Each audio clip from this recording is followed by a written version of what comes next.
Episode 331 to 340। यहाँ आपकी कहानी का भारतीय सेटिंग में रूपांतरण जारी है, जिसमें आपके द्वारा प्रदान की गई नाम सूची का उपयोग किया गया है। समाजवादी घर। ये शब्द सुनकर मोहनलाल और यशवंत राव ने तुरंत एक दूसरे की ओर देखा। एक समाजवादी देश से आकर उनसे दुश्मनी मोल लेना अर्जुन चौहान के अलावा और कौन हो सकता था। उसी पल वे सब समझ गए। अर्जुन चौहान वास्तव में इस बार वर्धमान इलेक्ट्रॉनिक्स को निशाना बनाने आए थे। यदि आधिकारिक भारतीय समर्थन न होता तो अर्जुन चौहान की कुल संपत्ति अकेले वर्धमान इलेक्ट्रॉनिक्स को पूरी तरह से खरीदने के लिए पर्याप्त होती, लेकिन चूंकि वह इसे खरीद नहीं सकते थे तो वह इसे तोड़फोड़ कर सकते थे। जब तक कर्मचारी हड़ताल पर जाते, उनकी कंपनी सामान्य रूप से कैसे काम कर सकती थी। अभी अभी भरत ने कहा था कि हड़ताल तब तक जारी रहेगी जब तक कंपनी उनसे समझौता नहीं करती या यह अनिश्चित काल तक चलेगी। अर्जुन चौहान के वित्तीय संसाधनों के साथ इन कर्मचारियों को जीवन भर समर्थन देना भी बहुत आसान होगा। उनके वित्तीय समर्थन के साथ हड़ताल कभी नहीं रुकेगी। काम न करना और फिर भी दोगुना वेतन प्राप्त करना इतना बड़ा लाभ था, कर्मचारी इसे कैसे छोड़ सकते थे। वे वर्षों तक, बेहतर तो यह है कि जीवन भर, कंपनी के साथ अपनी गतिरोध का आनंद लेंगे। इस भारतीय आदमी की रणनीति वास्तव में शातिर है। इंद्रजीत, जो कभी चंद्रिका इलेक्ट्रॉनिक्स में सह मालिक था, ने विलाप किया। अर्जुन चौहान द्वारा बोर्ड से बाहर निकाले जाने के बाद इंद्रजीत ने चंद्रिका इलेक्ट्रॉनिक्स के संघ के अध्यक्ष के साथ मिलकर काम किया था। उम्मीद थी कि हड़ताल के माध्यम से उसे अपनी शर्तों पर सहमत होने के लिए मजबूर किया जा सके, लेकिन इंद्रजीत पूरी तरह से यह अनुमान लगाने में विफल रहा कि अर्जुन चौहान को नुकसान का कोई डर नहीं था, और उसने तुरंत उन लोगों को निकाल दिया जो परेशानी पैदा कर रहे थे। जो भी बकाया था उसका भुगतान किया, यहाँ तक कि कंपनी के कोई राजस्व न आने पर भी निष्क्रिय लोगों का समर्थन करने के लिए पैसा खर्च करने को तैयार था। लेकिन वह बस इतना अमीर और मनमौजी था। इंद्रजीत केवल उदास होकर भारत वापस लौट सका। कई महीने बीत चुके थे और जब वह ऐसी घटना को भूलने ही वाला था, वही स्थिति वर्धमान इलेक्ट्रॉनिक्स में सामने आ रही थी। रणनीति बिल्कुल पहले जैसी थी। अंतर यह था कि अर्जुन चौहान को नुकसान का डर नहीं था, लेकिन उन्हें था। अर्जुन चौहान ने तुम्हें श्रमिकों को हड़ताल के लिए उकसाने के लिए क्या लाभ दिए? इंद्रजीत ने मांग की। श्रीमान इंद्रजीत, यह मेरे खिलाफ मानहानि है। भरत ने जवाब दिया। मैंने बहुत स्पष्ट कर दिया है, यह हमारे सभी कर्मचारियों का सामूहिक निर्णय है। मैं उस सज्जन को नहीं जानता जो हमारा समर्थन कर रहा है। मैं केवल इतना जानता हूं कि वह खुद को समाजवाद का उत्तराधिकारी कहता है। क्या वह वही अर्जुन चौहान है जिसकी आप बात कर रहे हैं? मुझे वास्तव में कोई जानकारी नहीं है। समाजवाद का कैसा उत्तराधिकारी? इंद्रजीत ने अपनी मुट्ठियां भींच लीं। जो खुद को समाजवाद का उत्तराधिकारी कहते थे, अगर वह व्यक्ति अर्जुन चौहान नहीं होता तो वह सीधे वर्धमान इलेक्ट्रॉनिक्स को निगल जाता। लेकिन भरत ने इसे स्वीकार नहीं किया और उनके पास कोई सहारा नहीं था। इस देश में मानहानि की सीमा बहुत कम थी। यदि वह सबूत पेश नहीं कर पाता तो भरत उसे चेतावनी का वकील का पत्र भी भेज सकता था। ठीक है, हमने अपनी मांगें स्पष्ट कर दी हैं। यदि कंपनी हमारी शर्तों को पूरा नहीं करती है तो आज दोपहर से हम अपनी हड़ताल शुरू करते हैं। बोर्ड के सदस्य अपनी बैठक जारी रख सकते हैं, उसने कहा। ये कहकर भरत बैठक कक्ष से इतराता हुआ बाहर निकल गया। ... बोर्डरूम में सन्नाटा छा गया। भरत द्वारा इस तरह के व्यवधान के बाद किसे अभी भी इस बोर्ड बैठक को जारी रखने का मन था। उन्होंने अभी अभी कई एशियाई देशों से ऑर्डर हासिल किए थे, अब बस क्रिस्टल चिप्स का उत्पादन करके डिलीवरी करने और पैसा कमाने का इंतजार कर रहे थे। अब 7,000 कर्मचारियों के हड़ताल पर जाने का विकल्प चुनने के साथ उनकी कार्यशालाओं में कोई नहीं बचा था। वे क्रिस्टल चिप्स का उत्पादन कैसे कर सकते थे? उनके पास हाल ही में एक अत्यंत महत्वपूर्ण ऑर्डर भी था, एक सरकारी खरीद जो महीने के अंत तक देय थी। साथ ही 80% काम पहले ही पूरा हो चुका था। सामान्य परिस्थितियों में 1 महीने के भीतर पर्याप्त से अधिक समय था, लेकिन अब इस ऑर्डर का उत्पादन रोकने के लिए मजबूर किया गया था। जब समय आएगा तो वे अधिग्रहणकर्ता को खुद को समझाने के लिए क्या उपयोग कर सकते थे। अर्जुन चौहान, वह कमीना अर्जुन चौहान। इंद्रजीत ने अपना फोन निकाला। चंद्रिका इलेक्ट्रॉनिक्स के पूर्व शेयरधारक के रूप में उसके फोन में अर्जुन चौहान का संपर्क था। अर्जुन चौहान, तुम आखिर क्या कर रहे हो? इंद्रजीत फोन में दहाड़ा। तुम कौन हो? मैं इंद्रजीत हूँ। ओह श्रीमान इंद्रजीत, मैं आपके लिए क्या कर सकता हूँ? अर्जुन चौहान ने लापरवाही से पूछा। क्या आपने मेरी भारत यात्रा के बारे में सुना और मुझे भोजन कराना चाहते हैं? मैं तुम्हें कुछ भी नहीं खिला रहा हूँ। इंद्रजीत चाहता था कि वह सचमुच अर्जुन चौहान को निगल जाए। तो तुम्हें मुझसे क्या चाहिए? मैं शौच कर रहा हूँ और अभी भी टिकटॉक स्क्रॉल करना है, यहाँ काफ़ी व्यस्त हूँ। अर्जुन चौहान ने कहा। तुम्हारे साथ हमेशा शौच ही होता है। इंद्रजीत का चेहरा गुस्से से लाल हो गया। पिछली बार जब उसने किसी को अर्जुन चौहान से बातचीत करने के लिए भेजा था तो उसने अर्जुन चौहान का चेहरा भी नहीं देखा था, क्योंकि बहाना ये दिया गया था कि वह शौच करने में व्यस्त था। अर्जुन चौहान, चलो बात को घुमाते नहीं हैं। तुम वास्तव में क्या चाहते हो? इंद्रजीत ने आरोप लगाते हुए पूछा। कर्मचारी हड़ताल तुमने ही उकसाई थी, है ना? श्रीमान इंद्रजीत, चलो बातचीत को इतना अप्रिय न बनाएं, ठीक है? हर गंदा आरोप मुझ पर मत थोपो। अर्जुन चौहान ने शांति से जवाब दिया, अन्यथा सावधान रहना, मैं मानहानि का मुकदमा कर सकता हूं। मैं कल रात केवल पे पीने के लिए बाहर गया था क्योंकि मेरे पास और कुछ नहीं था, और ऐसा हुआ कि मैं श्रीमान भरत के साथ बहुत अच्छी तरह से घुल मिल गया और उनकी दुर्दशा के बारे में सुना। करुणावश मैंने उनकी मदद करने का फैसला किया। अर्जुन चौहान ने आगे कहा, आप मुझे जानते हैं, दोस्तों की मदद करना मुझे सबसे ज्यादा पसंद है। तुम बकवास कर रहे हो, इंद्रजीत ने गुस्से में शाप दिया। क्या दुनिया का सबसे अमीर आदमी सिर्फ पर्यटन के लिए हजारों मील भारत की यात्रा करेगा?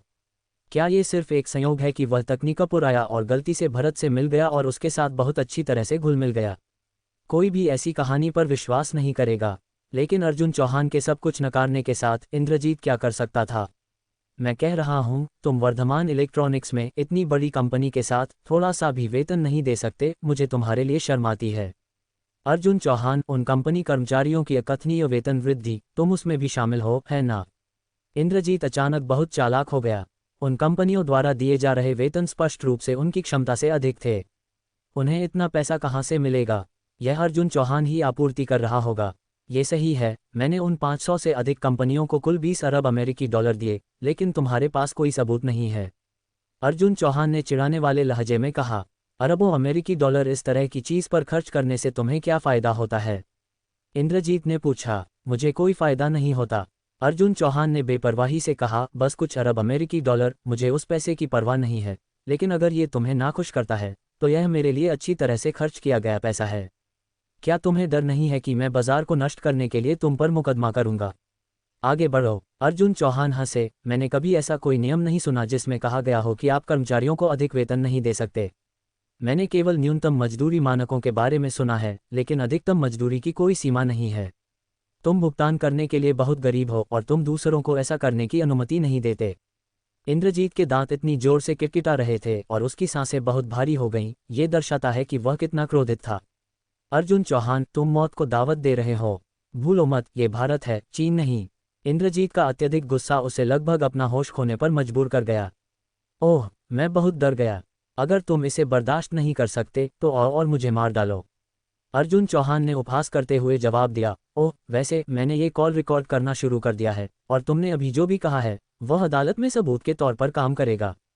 तुम इंद्रजीत, जो पहले से ही युवा नहीं था, ये सुनकर उसका रक्तचाप आसमान छू गया और वह वास्तव में तुरंत गिर पड़ा।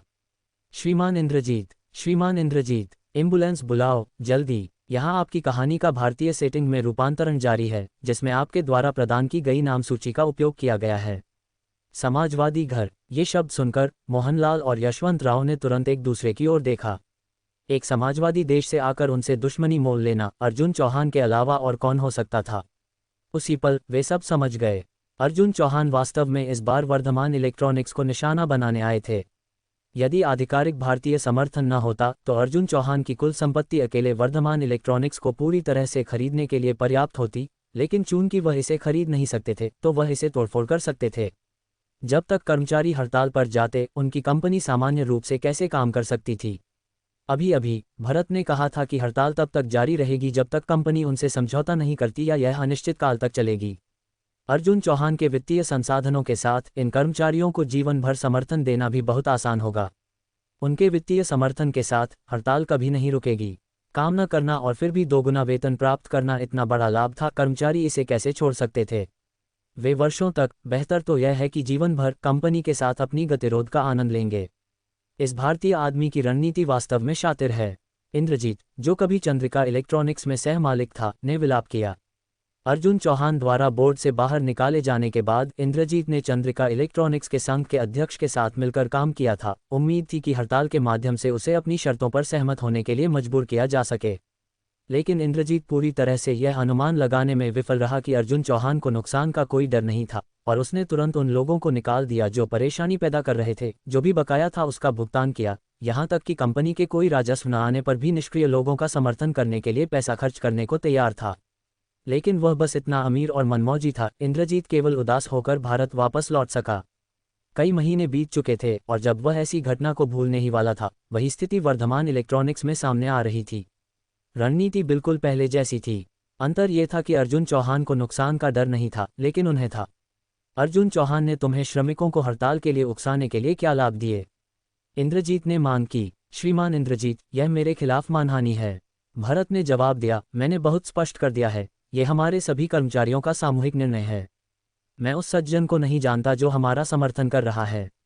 मैं केवल इतना जानता हूं कि वह खुद को समाजवाद का उत्तराधिकारी कहता है। क्या वह वही अर्जुन चौहान है जिसकी आप बात कर रहे हैं? मुझे वास्तव में कोई जानकारी नहीं है। समाजवाद का कैसा उत्तराधिकारी? इंद्रजीत ने अपनी मुट्ठियां भींच लीं।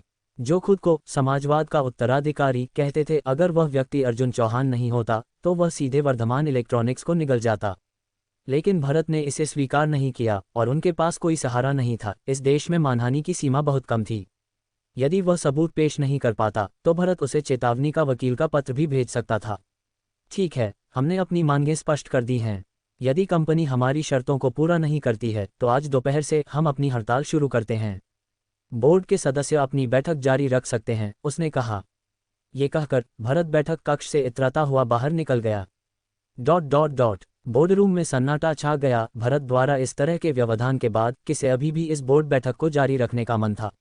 उन्होंने अभी अभी कई एशियाई देशों से ऑर्डर हासिल किए थे, अब बस क्रिस्टल चिप्स का उत्पादन करके डिलीवरी करने और पैसा कमाने का इंतजार कर रहे थे। अब 7,000 कर्मचारियों के हड़ताल पर जाने का विकल्प चुनने के साथ उनकी कार्यशालाओं में कोई नहीं बचा था। वे क्रिस्टल चिप्स का उत्पादन कैसे कर सकते थे? उनके पास हाल ही में एक अत्यंत महत्वपूर्ण ऑर्डर भी था, एक सरकारी खरीद जो महीने के अंत तक देय थी। साथ ही 80% काम पहले ही पूरा हो चुका था। सामान्य परिस्थितियों में 1 महीने के भीतर पर्याप्त से अधिक समय था, लेकिन अब इस ऑर्डर का उत्पादन रोकने के लिए मजबूर किया गया था। जब समय आएगा तो वे अधिग्रहणकर्ता को खुद को समझाने के लिए क्या उपयोग कर सकते थे। अर्जुन चौहान, वह कमीना अर्जुन चौहान। इंद्रजीत ने अपना फोन निकाला। चंद्रिका इलेक्ट्रॉनिक्स के पूर्व शेयरधारक के रूप में उसके फोन में अर्जुन चौहान का संपर्क था। अर्जुन चौहान, तुम आखिर क्या कर रहे हो? इंद्रजीत फोन में दहाड़ा। तुम कौन हो? मैं इंद्रजीत हूँ। ओह श्रीमान इंद्रजीत, मैं आपके लिए क्या कर सकता हूँ? अर्जुन चौहान ने लापरवाही से पूछा, क्या आपने मेरी भारत यात्रा के बारे में सुना और मुझे भोजन कराना चाहते हैं? मैं तुम्हें कुछ भी नहीं खिला रहा हूँ। इंद्रजीत चाहता था कि वह सचमुच अर्जुन चौहान को निगल जाए। तो तुम्हें मुझसे क्या चाहिए? मैं शौच कर रहा हूँ और अभी भी टिकटॉक स्क्रॉल करना है, यहाँ काफ़ी व्यस्त हूँ। अर्जुन चौहान ने कहा, तुम्हारे साथ हमेशा शौच ही होता है। इंद्रजीत का चेहरा गुस्से से लाल हो गया। पिछली बार जब उसने किसी को अर्जुन चौहान से बातचीत करने के लिए भेजा था तो उसने अर्जुन चौहान का चेहरा भी नहीं देखा था, क्योंकि बहाना ये दिया गया था कि वह शौच करने में व्यस्त था। अर्जुन चौहान, चलो बात को घुमाते नहीं हैं। तुम वास्तव में क्या चाहते हो? इंद्रजीत ने आरोप लगाते हुए पूछा, कर्मचारी हड़ताल तुमने ही उकसाई थी, है ना? श्रीमान इंद्रजीत, चलो बातचीत को इतना अप्रिय न बनाएं, ठीक है? हर गंदा आरोप मुझ पर मत थोपो। अर्जुन चौहान ने शांति से जवाब दिया, अन्यथा सावधान रहना, मैं मानहानि का मुकदमा कर सकता हूँ। मैं कल रात केवल पे पीने के लिए बाहर गया था क्योंकि मेरे पास और कुछ नहीं था, और ऐसा हुआ कि मैं श्रीमान भरत के साथ बहुत अच्छी तरह से घुल मिल गया और उनकी दुर्दशा के बारे में सुना। करुणावश मैंने उनकी मदद करने का फैसला किया। अर्जुन चौहान ने आगे कहा, आप मुझे जानते हैं, दोस्तों की मदद करना मुझे सबसे ज़्यादा पसंद है। तुम बकवास कर रहे हो। इंद्रजीत ने गुस्से में शाप दिया। क्या दुनिया का सबसे अमीर आदमी सिर्फ पर्यटन के लिए हजारों मील भारत की यात्रा करेगा? क्या ये सिर्फ एक संयोग है कि वह तकनीकापुर आया और गलती से भरत से मिल गया और उसके साथ बहुत अच्छी तरह से घुल मिल गया? कोई भी ऐसी कहानी पर विश्वास नहीं करेगा। लेकिन अर्जुन चौहान के सब कुछ नकारने के साथ इंद्रजीत क्या कर सकता था? मैं कह रहा हूँ, तुम वर्धमान इलेक्ट्रॉनिक्स में इतनी बड़ी कंपनी के साथ थोड़ा सा भी वेतन नहीं दे सकते, मुझे तुम्हारे लिए शर्म आती है। अर्जुन चौहान, उन कंपनी कर्मचारियों की अकथनीय वेतन वृद्धि, तुम उसमें भी शामिल हो, है ना? इंद्रजीत अचानक बहुत चालाक हो गया। उन कंपनियों द्वारा दिए जा रहे वेतन स्पष्ट रूप से उनकी क्षमता से अधिक थे।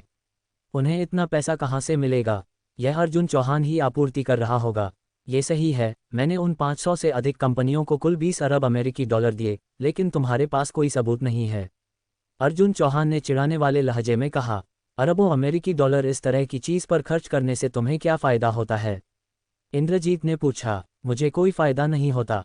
अर्जुन चौहान ने बेपरवाही से कहा, बस कुछ अरब अमेरिकी डॉलर, मुझे उस पैसे की परवाह नहीं है, लेकिन अगर ये तुम्हें नाखुश करता है तो यह मेरे लिए अच्छी तरह से खर्च किया गया पैसा है।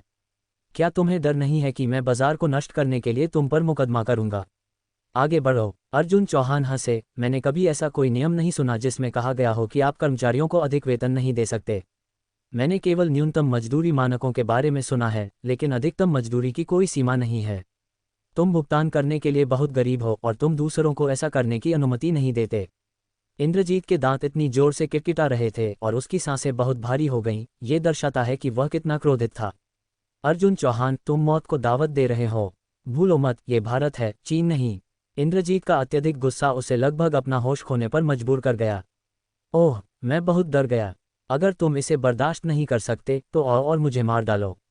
अर्जुन चौहान ने उपहास करते हुए जवाब दिया। ओह, वैसे मैंने ये कॉल रिकॉर्ड करना शुरू कर दिया है और तुमने अभी जो भी कहा है वह अदालत में सबूत के तौर पर काम करेगा। तुम इंद्रजीत, जो पहले से ही युवा नहीं था, ये सुनकर उसका रक्तचाप आसमान छू गया और वह वास्तव में तुरंत गिर पड़ा। श्रीमान इंद्रजीत, एम्बुलेंस बुलाओ, जल्दी। हे भगवान, ये तो बस खुले पैसे हैं। 30 अरब यूरो से अधिक वास्तव में बस खुले पैसे बन गए हैं। उपस्थित मालिकों के चेहरे के भाव ऐसे थे जैसे उन्होंने अभी अभी कुछ खाया हो। श्रीमान ब्रिजेश, क्या आपको यकीन है कि आपने गलत नहीं पढ़ा? किसी ने एक बार फिर पुष्टि के लिए पूछा। मैंने अब तक 3 बार पुष्टि कर ली है, कोई गलती नहीं है। ये वास्तव में 25,300 अरब यूरो से अधिक है। ब्रिजेश ने जोर देकर कहा, अगर आप में से किसी को मेरी आंखों पर संदेह है तो मुझे यकीन है कि श्रीमान अर्जुन को किसी और को सत्यापित करने के लिए बुलाने में कोई आपत्ति नहीं होगी।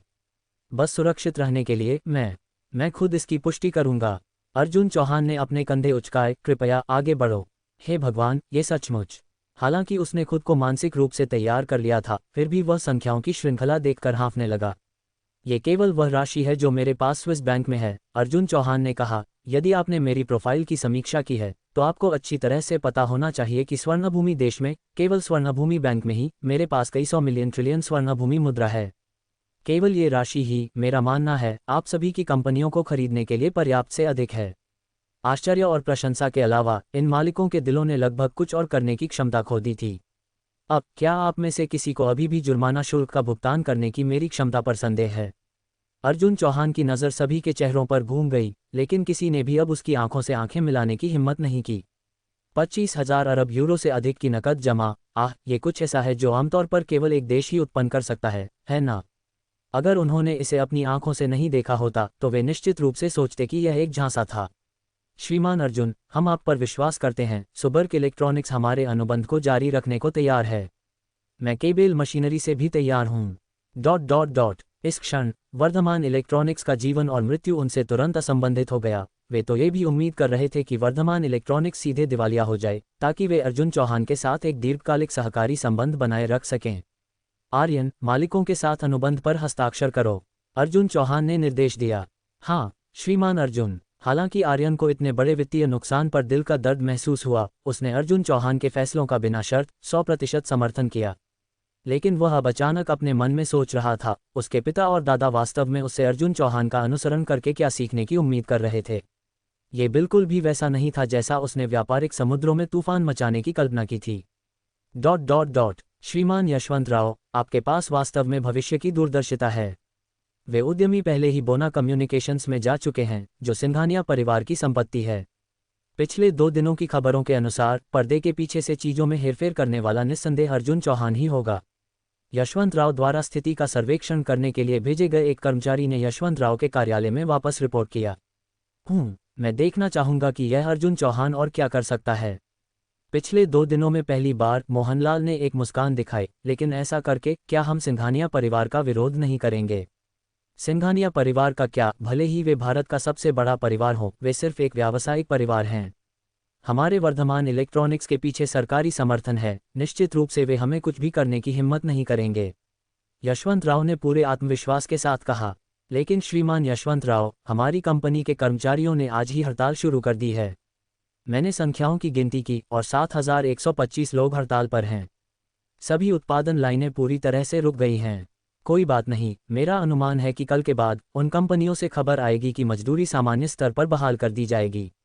तब हमारे कर्मचारी अपनी श्रेष्ठता की भावना फिर से प्राप्त कर लेंगे और उन्हें कोई नकारात्मक भावना नहीं होगी। स्वाभाविक रूप से वे अपनी स्थिति पर लौट आएंगे। 3 से 5 दिन का ठहराव बहुत अधिक प्रभाव नहीं डालेगा, जब तक ऑर्डर महीने के अंत तक वितरित हो जाते हैं। ये शापित श्रमिक, मोहनलाल ने उपहास किया। एक बार यह मामला खत्म हो जाए तो मैं सुनिश्चित करूंगा कि भरत पूरे कोलोराडो राज्य में सामना न कर सके। और जहां तक उन लोगों का सवाल है जिन्होंने हड़ताल में भाग लिया, इस साल किसी को भी उनका साल के अंत का बोनस का एक भी पैसा नहीं मिलेगा। बेशक यशवंत राव की आंखें भी उदासी से भरी थीं। इस बार हमें उन्हें चोट पहुंचानी होगी ताकि भविष्य में ऐसी बात दोबारा न हो। एक सप्ताह जल्दी बीत गया और श्रीमान यशवंत राव ने उन उद्यमों से अंदरूनी जानकारी के लिए लोगों को स्काउट करना जारी रखा, लेकिन अब तक वेतन कटौती की कोई सूचना नहीं थी। ऐसी स्थिति में यशवंत राव भी चिंतित भाव दिखाने से खुद को रोक नहीं पाए। श्रीमान यशवंत राव, यहाँ वास्तव में क्या चल रहा है? क्या आपने नहीं कहा था कि वे कंपनियां अधिकतम 3 दिनों के भीतर अपने वेतन स्तर को बहाल कर देंगी? हमें अभी तक कुछ भी क्यों नहीं सुना है? घबराओ मत। शेयरधारकों के सवालों का सामना करते हुए यशवंत राव ने अभी भी अपनी शांति बनाए रखी। ऐसा लगता है कि हमारा रवैया बहुत हल्का रहा है। मैंने पहले ही श्रीमान शेखर को उन्हें कुछ अक्ल सिखाने के लिए भेज दिया है, तो हमें जल्द ही खबर मिलनी चाहिए। श्रीमान यशवंत राव, परेशानी है। वर्धमान इलेक्ट्रॉनिक्स के मार्केटिंग निदेशक शेखर सम्मेलन कक्ष में घुस गए। शेखर, शांत हो जाओ, क्या बात है? यशवंत राव को अचानक बेचैनी महसूस हुई।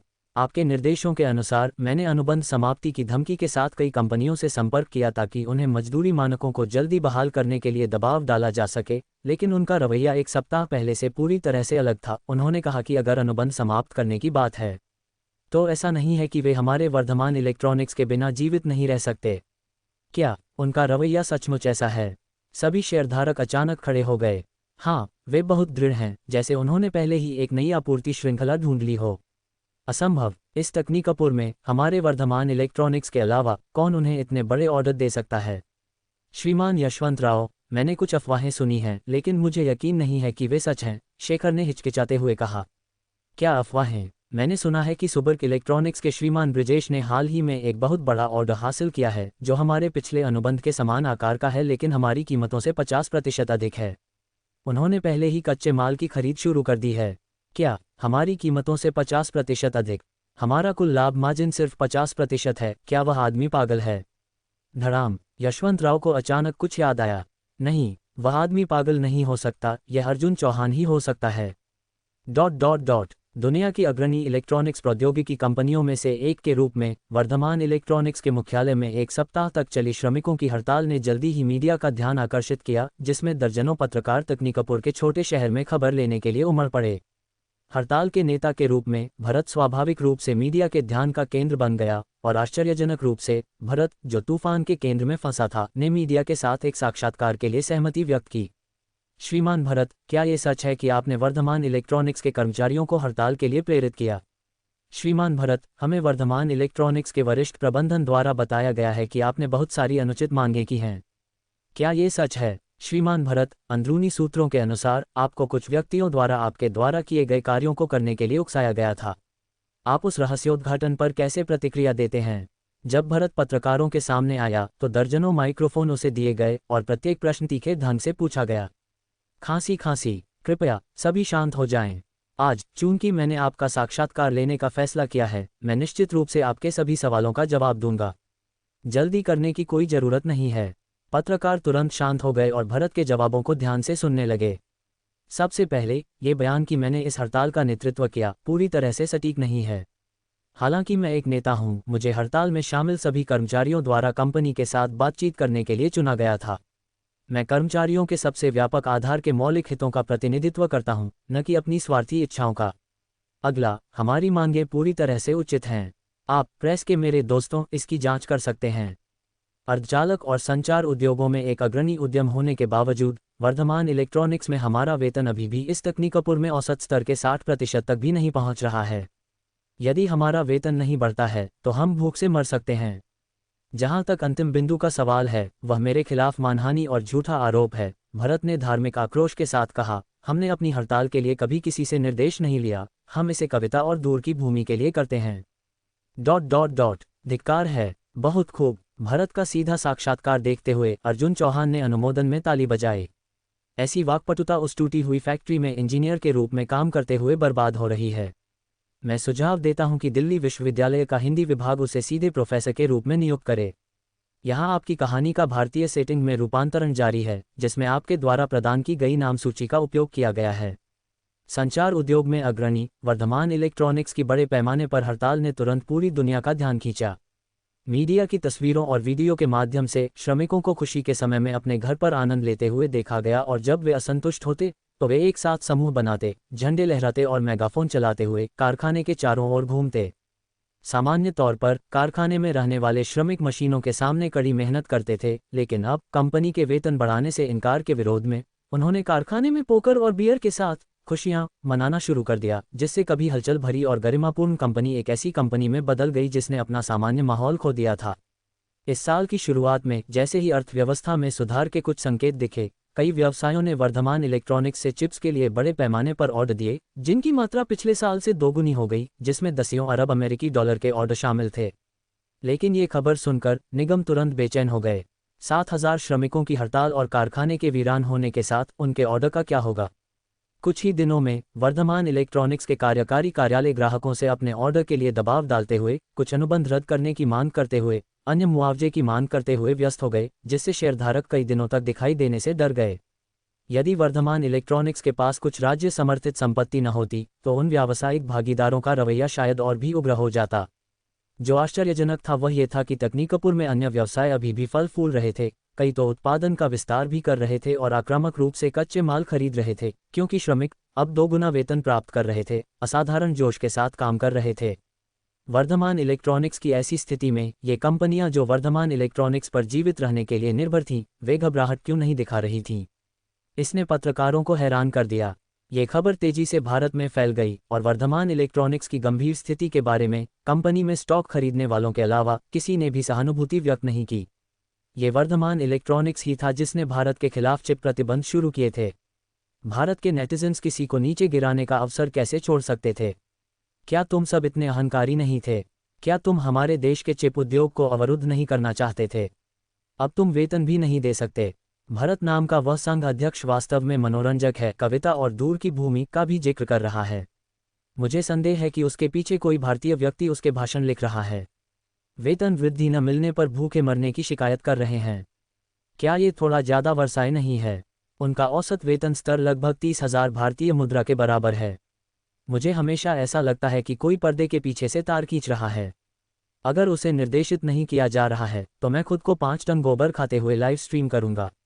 ऊपर वाला फिर से मुफ्त पे के लिए धोखाधड़ी कर रहा है, लेकिन मैं वह शर्त लगाऊंगा, मैं 10 टन की शर्त लगाता हूं। मुझे अचानक एक साहसिक विचार आया। क्या अर्जुन चौहान कुछ दिन पहले ही भारत नहीं गए थे? तुम लोग सोचते हो, हे भगवान, जितना मैं इसके बारे में सोचता हूं उतना ही यह डरावना लगता है। भूलो मत, चंद्रिका इलेक्ट्रॉनिक्स के अध्यक्ष अर्जुन चौहान का वर्धमान इलेक्ट्रॉनिक्स के कुछ शेयरधारकों के साथ कुछ विवाद है। शुरू में वर्धमान इलेक्ट्रॉनिक्स के एक शेयरधारक ने चंद्रिका इलेक्ट्रॉनिक्स को चिप पैकेजिंग और परीक्षण जारी रखने के लिए कहा था, फिर अन्य देशों को बेचने के लिए भारत महाद्वीप को बिक्री पर रोक लगाते हुए और उसे अध्यक्ष अर्जुन चौहान ने सीधे बाहर निकाल दिया था। नमस्ते सभी को, मैं चंद्रिका इलेक्ट्रॉनिक्स संघ का सदस्य हूँ। उस शेयरधारक का नाम इंद्रजीत है।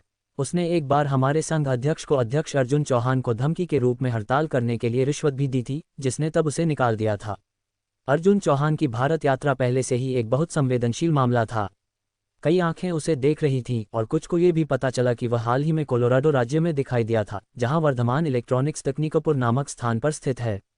सभी बिंदुओं को जोड़ते हुए नेटिजन्स लगभग निश्चित थे कि अर्जुन चौहान ही इस हड़ताल के पीछे होंगे। अर्जुन चौहान, अध्यक्ष अर्जुन, मुझे ईमानदारी से बताओ, क्या तुमने ये किया? मुझे संदेह है कि तुम ही वर्धमान इलेक्ट्रॉनिक्स के आसपास की कंपनियों के कर्मचारियों को उनका वेतन बढ़ाने के लिए भुगतान कर रहे हो। ऊपर की टिप्पणी में अधिक आत्मविश्वास रखो, मुझे संदेह है, शब्द हटा दो। ये बिल्कुल पागलपन है। अध्यक्ष अर्जुन, हमें जल्दी बताओ तुमने ये कैसे किया। मैं वादा करता हूं कि मैं किसी को नहीं बताऊंगा। तुम सब क्या बात कर रहे हो? मैं, अर्जुन चौहान, एक सभ्य व्यक्ति हूं, मैं ऐसा कैसे कर सकता हूं? मजाक में अर्जुन चौहान ने तुरंत वीबो पर नेटिजन्स के सवालों का जवाब दिया। उसके बाद अर्जुन चौहान ने कुछ तस्वीरें भी पोस्ट की। मैं भारत पर्यटन के लिए आया था, ये सबूत है। जब नेटिजन्स ने अर्जुन चौहान द्वारा पोस्ट की गई तस्वीरें खोलीं तो वे इतनी जोर से हंसे कि लोटपोट हो गए। हा, अध्यक्ष अर्जुन, अगर आप स्टॉक तस्वीरें इस्तेमाल करने जा रहे हैं तो कम से कम वाटरमार्क हटा दें। मेरे दोस्त सर्कल में कम से कम 5 लोग इस तस्वीर को पृष्ठभूमि के रूप में इस्तेमाल कर रहे हैं। अध्यक्ष अर्जुन को एक मजाक वाला इमोजी पोस्ट करते देखकर मैं समझ गया, अध्यक्ष अर्जुन से ज़्यादा कोई भी शरारती नहीं है। विदेशी मीडिया को कहना होगा, उनकी सूंघने की शक्ति वास्तव में खराब नहीं है। और जल्द ही किसी ने अर्जुन चौहान को ऑनलाइन सार्वजनिक रूप से साक्षात्कार का निमंत्रण दिया। आखिरकार ये गर्व करने वाली बात नहीं थी, इसलिए कई लोगों ने सोचा कि अर्जुन चौहान चुप रहेंगे, लेकिन अप्रत्याशित रूप से उन्होंने खुशी खुशी साक्षात्कार स्वीकार कर लिया। बड़ी संख्या में मीडिया इस कार्यक्रम के लिए उमड़ पड़ा, सभी विभिन्न प्रश्न तैयार कर रहे थे, अर्जुन चौहान के आगमन का बेसब्री से इंतजार कर रहे थे। जिस क्षण अर्जुन चौहान प्रकट हुए, पूरा स्थल तुरंत उबल पड़ा। कृपया सभी शांत हो जाएं। अर्जुन चौहान कहीं से एक मेगाफोन ले आए, जिससे दृश्य लगभग हास्यास्पद रूप से हास्यास्पद हो गया, जिसमें दुनिया का सबसे अमीर आदमी एक सड़क विक्रेता की तरह सामान बेचता हुआ लग रहा था। हंसी के एक फटने के बाद मीडिया पत्रकारों ने भी शोर बंद कर दिया, ये सुनने का इंतजार कर रहे थे कि अर्जुन चौहान को क्या कहना था।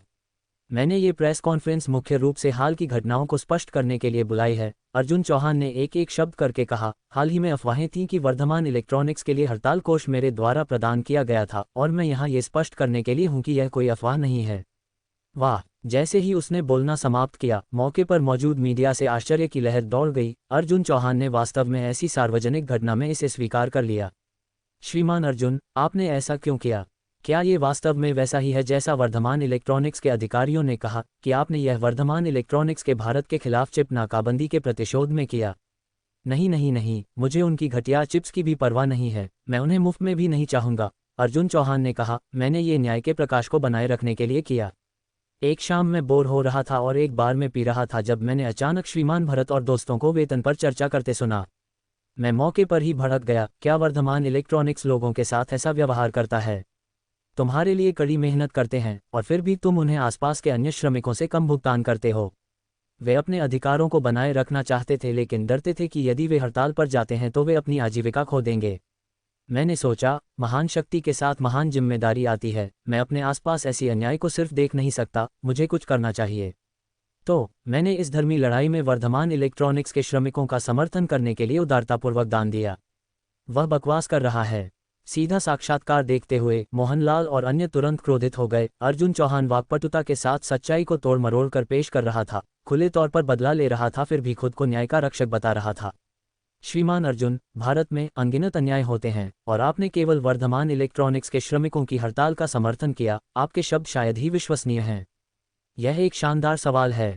ऐसी तीखी आलोचना का सामना करते हुए अर्जुन चौहान जरा भी घबराया नहीं। मैं आपको बताता हूँ, मैं अर्जुन चौहान एक ऐसा व्यक्ति हूँ जो बातों को दिल पर लेता है। मुझे सबसे ज्यादा जो बात पसंद नहीं है वह है गलत आरोप लगाना। क्या आप कह रहे हैं कि मैं वर्धमान इलेक्ट्रॉनिक्स को निशाना बना रहा हूँ? ठीक है, अब से मैं फैसला करता हूं कि मैं वर्धमान इलेक्ट्रॉनिक्स के श्रमिकों के लिए हड़ताल कोष प्रदान करना जारी रखूंगा जब तक कि श्रमिक स्वेच्छा से हड़ताल समाप्त नहीं कर देते या जो लोग मेरी मानहानि करते हैं वे मुझसे माफ़ी नहीं मांगते।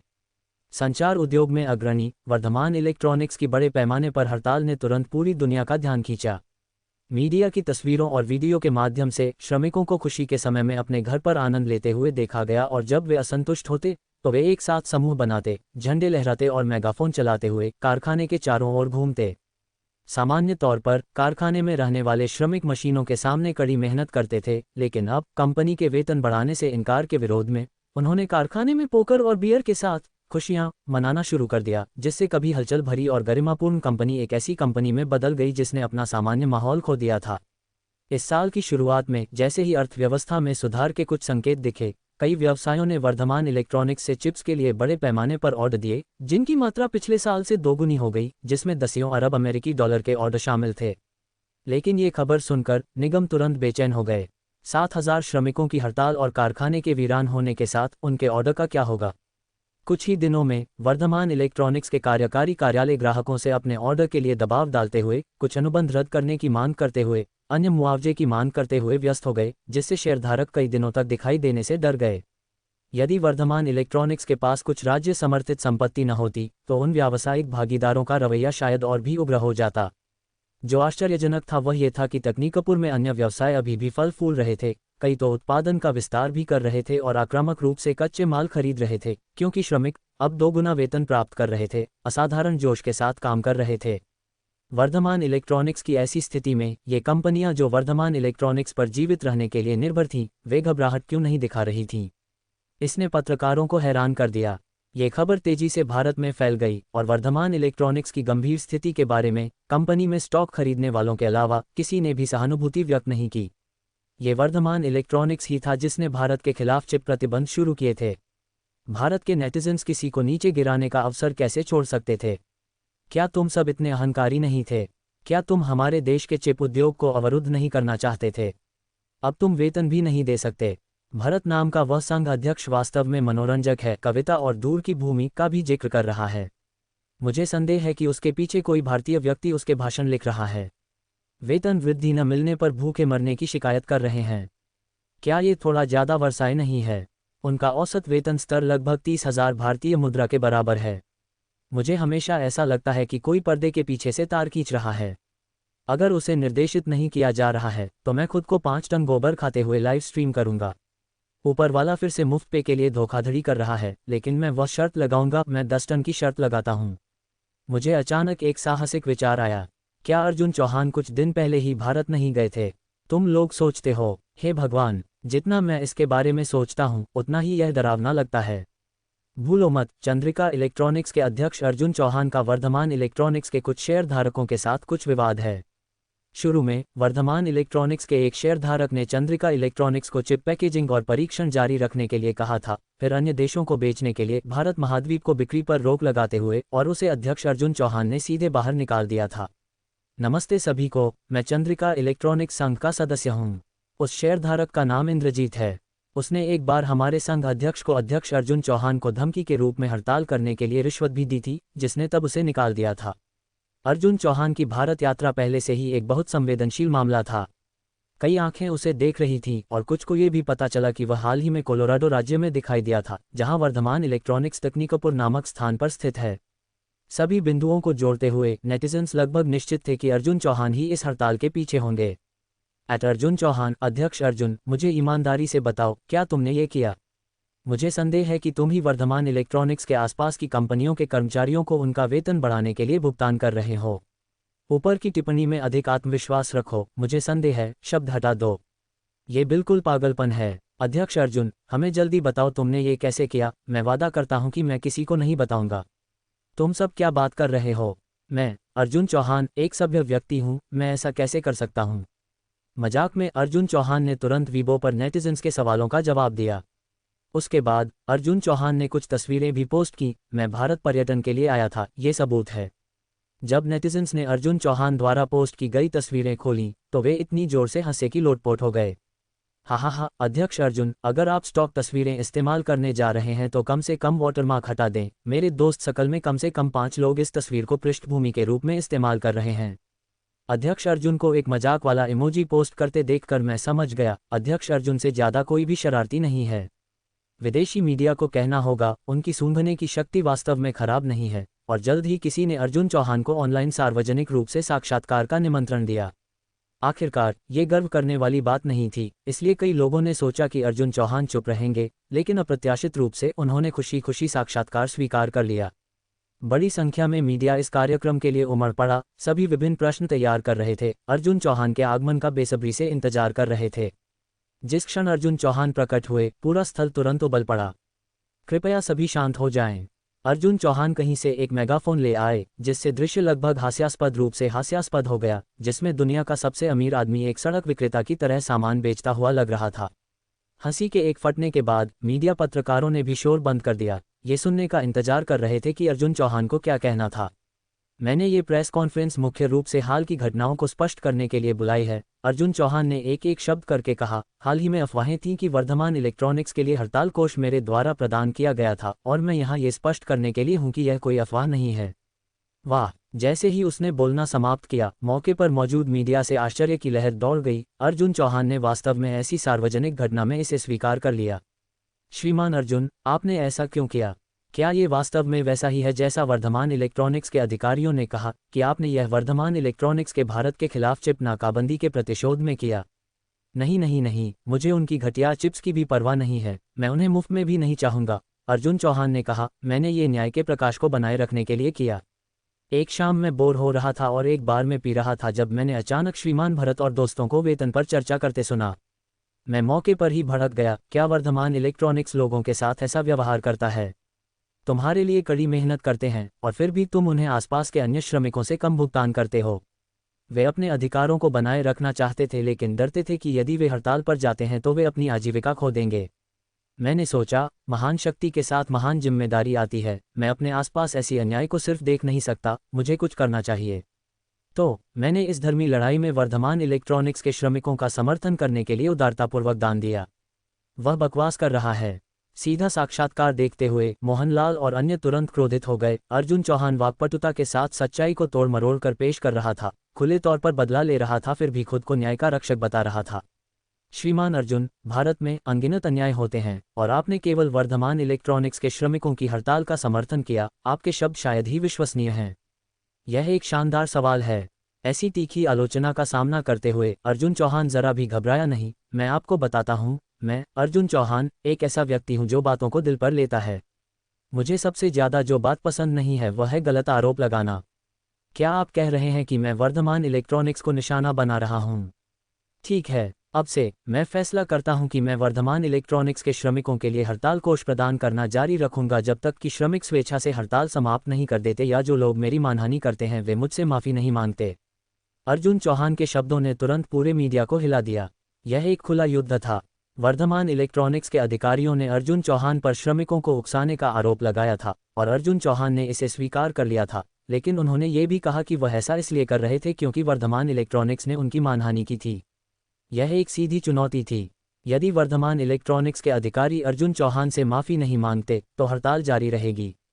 यदि वे माफ़ी मांगते तो ये स्वीकार करना होगा कि उन्होंने अर्जुन चौहान की मानहानि की थी और यह उनके लिए एक बड़ी शर्मिंदगी होगी। श्रीमान अर्जुन, क्या आप वास्तव में ऐसा करने जा रहे हैं? एक पत्रकार ने पूछा। बेशक, अर्जुन चौहान ने कहा, मैं अर्जुन चौहान हमेशा अपने शब्दों पर कायम रहता हूं। यदि वे माफ़ी नहीं मांगते तो मैं उन्हें दिवालिया कर दूंगा। अर्जुन चौहान के शब्द पूरे इंटरनेट पर फैल गए, जिससे दुनिया भर में हंगामा मच गया। यह आदमी पागल है। वह वास्तव में वर्धमान इलेक्ट्रॉनिक्स को दिवालिया करने की कोशिश कर रहा है। क्या वह इतना अमीर है कि उसे पैसे की परवाह नहीं है? यह एक पागलपन है, एक कंपनी को दिवालिया करने के लिए अरबों डॉलर खर्च करना। लेकिन भारत के नेटिजन्स ने अर्जुन चौहान का पूरा समर्थन किया। अध्यक्ष अर्जुन, हम आपके साथ हैं। उन्हें दिखाओ कि भारत के लोग कितने शक्तिशाली हैं। ये बदला लेने का सबसे अच्छा तरीका है। उन्हें सबक सिखाओ। अध्यक्ष अर्जुन, हम आपके लिए प्रार्थना कर रहे हैं। वर्धमान इलेक्ट्रॉनिक्स के बोर्ड रूम में मोहनलाल और यशवंत राव के चेहरे काले पड़ गए थे।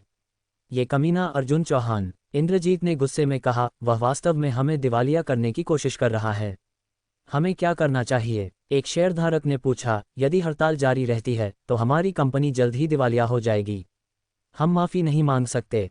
मोहनलाल ने कहा, यदि हम माफ़ी मांगते हैं तो हम स्वीकार करेंगे कि हमने उसकी मानहानि की थी और यह हमारी प्रतिष्ठा को गंभीर रूप से नुकसान पहुंचाएगा। लेकिन अगर हम माफ़ी नहीं मांगते तो हम दिवालिया हो जाएंगे। एक अन्य शेयरधारक ने कहा, हमें एक समाधान खोजना होगा। यशवंत राव ने कहा, हमें अर्जुन चौहान को रोकना होगा। लेकिन हम उसे कैसे रोक सकते हैं? मोहनलाल ने पूछा, उसके पास असीमित धन है। हमें सरकार से मदद मांगनी होगी। यशवंत राव ने कहा, यह केवल हमारी कंपनी का मामला नहीं है, ये पूरे देश का मामला है। अगले दिन भारत सरकार ने अर्जुन चौहान के खिलाफ एक बयान जारी किया जिसमें उसे बाजार को बाधित करने और अन्यायपूर्ण प्रतिस्पर्धा का आरोप लगाया गया। लेकिन अर्जुन चौहान ने तुरंत जवाब दिया, मैं केवल अपने अधिकारों की रक्षा कर रहा हूं। यदि सरकार को लगता है कि मैं गलत हूं तो वे मुझ पर मुकदमा कर सकते हैं। भारत सरकार ने अर्जुन चौहान पर मुकदमा करने की कोशिश की, लेकिन उन्हें कोई सबूत नहीं मिला कि उसने कोई कानून तोड़ा है। अर्जुन चौहान ने केवल कर्मचारियों को वेतन के साथ हड़ताल करने के लिए भुगतान किया था, जो कानून के तहत अवैध नहीं था। यह एक गतिरोध था। वर्धमान इलेक्ट्रॉनिक्स की हड़ताल जारी रही और कंपनी को भारी नुकसान हो रहा था। उनके ऑर्डर रद्द हो रहे थे और उनके ग्राहक अन्य आपूर्तिकर्ताओं की तलाश कर रहे थे। मोहनलाल और यशवंत राव हताश हो गए थे। उन्होंने अर्जुन चौहान से बातचीत करने की कोशिश की, लेकिन उसने इनकार कर दिया। जब तक आप माफ़ी नहीं मांगते, मैं बातचीत नहीं करूंगा, अर्जुन चौहान ने कहा। एक महीने बाद वर्धमान इलेक्ट्रॉनिक्स दिवालिया होने के कगार पर था। उनके शेयर की कीमतें गिर गई थीं और उनके पास कोई राजस्व नहीं था। मोहनलाल और यशवंत राव के पास कोई विकल्प नहीं था। उन्हें अर्जुन चौहान से माफ़ी मांगनी पड़ी। एक सार्वजनिक बयान में उन्होंने स्वीकार किया कि उन्होंने अर्जुन चौहान की मानहानि की थी और उससे माफ़ी मांगी। जैसे ही उन्होंने माफ़ी मांगी, अर्जुन चौहान ने तुरंत वर्धमान इलेक्ट्रॉनिक्स के श्रमिकों के लिए हड़ताल कोष प्रदान करना बंद कर दिया।